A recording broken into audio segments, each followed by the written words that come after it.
Bismillahirrahmanirrahim. Assalamualaikum warahmatullahi wabarakatuh. Yang terhormat Profesor Ganepri Pihaidi selaku Rektor Universitas Negeri Padang. Yang saya hormati Dr. Junaidi Indrawati MPD selaku Ketua Pusat Kajian Pancasila Universitas Negeri Padang. Yang saya hormati Bapak Ibu Dewan Juri kompetisi pidato pada kali ini.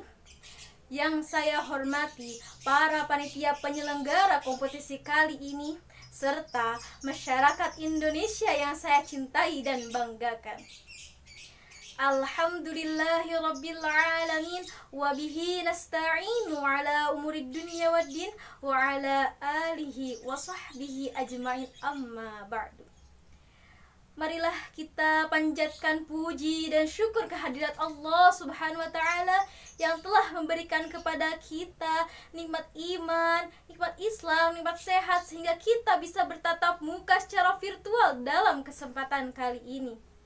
Sholawat serta salam semoga tetap tercurah limpahkan dan tersampaikan kepada baginda alam Habibana wa Nabiyana Muhammad sallallahu alaihi wasallam. Tak lupa kepada para keluarganya, para sahabatnya, dan kita selaku umatnya. Semoga senantiasa mendapatkan syafaat di yaumil akhir. Amin ya rabbal alamin. Sampurasun. Perkenalkan, saya Dina Marina, mahasiswi Universitas Pendidikan Indonesia, jurusan Pendidikan Kewarganegaraan 2018, asal dari Kuningan, Jawa Barat. Memaknai jargon revolusi mental sudah tak asing lagi di telinga masyarakat. Apalagi telah digaungkan oleh Presiden pertama negara Republik Indonesia, yakni Insinyur Soekarno pada tanggal 17 Agustus 1956. Kemudian kembali digaungkan oleh Presiden Joko Widodo beserta wakil presidennya, yakni Yusuf Kala pada Pilpres tahun 2014. Namun, kedua tokoh Indonesia ini memaknai revolusi mental dengan berbeda kepentingan. Insinyur Soekarno memaknai bahwa revolusi mental adalah memperjuangkan kemerdekaan negara Indonesia dari para penjajah melalui perang. Sedangkan Presiden Joko Widodo memaknai bahwa revolusi mental merupakan suatu gerakan menggembleng manusia Indonesia agar memiliki manusia yang baru, berhati putih, berjiwa api yang menyala-nyala dan bersemangat menggebu-gebu. Alasan mengapa Presiden Joko Widodo kembali menggaungkan revolusi mental karena Indonesia kini sedang mengalami 3 masalah pokok. Yang pertama yakni merosotnya wibawa negara, yang kedua yakni merebaknya intoleransi, dan yang ketiga yakni melemahnya sendi perekonomian nasional. Untuk mengubah kondisi merosotnya wibawa negara, alangkah indahnya kembali digaungkan integritas di antara sesama. Untuk membangun suatu negara yang maju, dibutuhkan bersatu padu untuk membangunnya. Akhir-akhir ini, Indonesia sering dianggap remeh oleh negara asing. Terutama negara Indonesia dicap sebagai negara 3 terkorup di Asia. Kemudian akhir-akhir ini pula Indonesia tertampar dengan tertangkapnya Menteri Sosial yang seharusnya mengelola dana bansos, tetapi ia malah menyalahgunakan dana tersebut.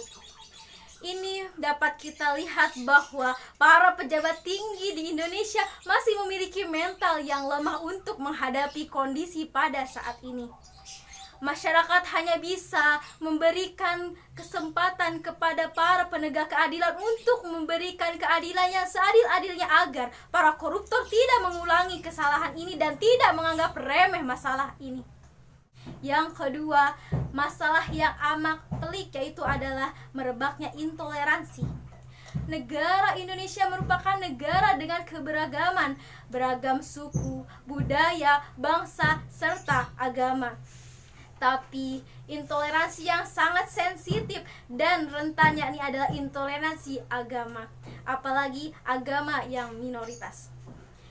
Selanjutnya, yang ketiga, masalah pokok bagi Indonesia yakni melemahnya sendi-sendi perekonomian negara Indonesia.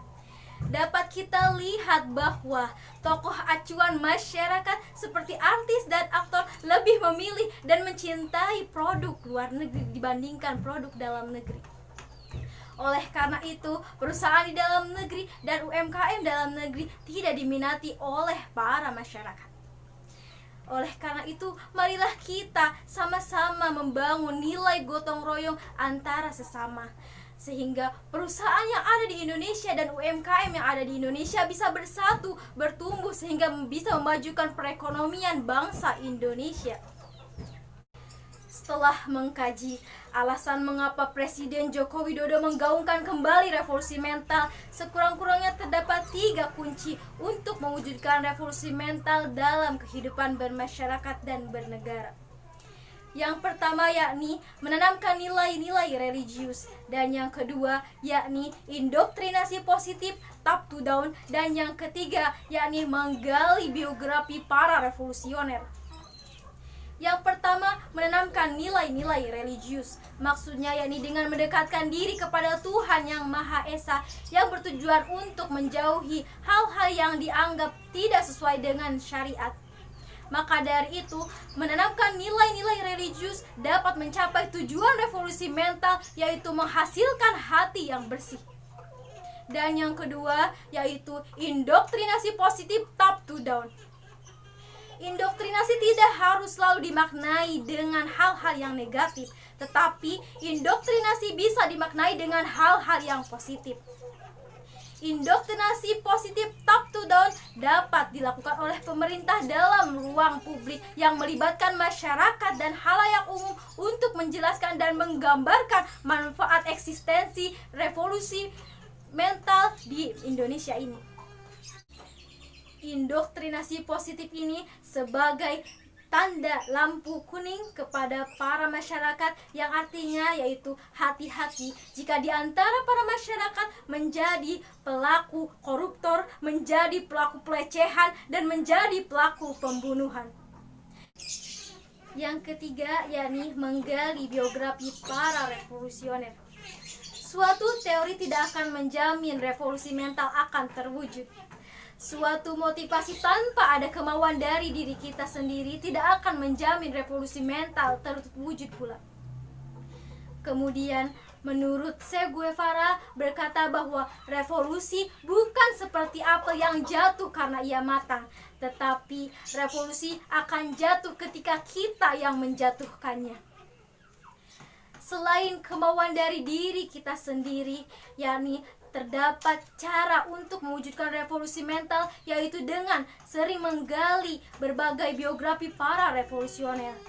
Karena di dalamnya terdapat riwayat hidup dan keberhasilan-keberhasilan yang dapat menimbulkan rasa keinginan kepada diri kita untuk mencapai keberhasilan yang sama. Itulah 3 kunci untuk mewujudkan revolusi mental dalam kehidupan bermasyarakat dan bernegara.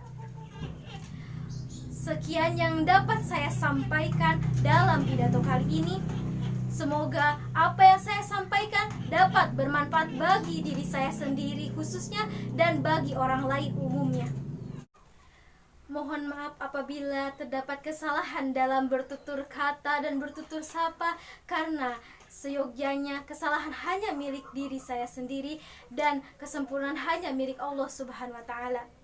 Sekian, wabillahi taufiq wal hidayah. Wassalamualaikum warahmatullahi wabarakatuh.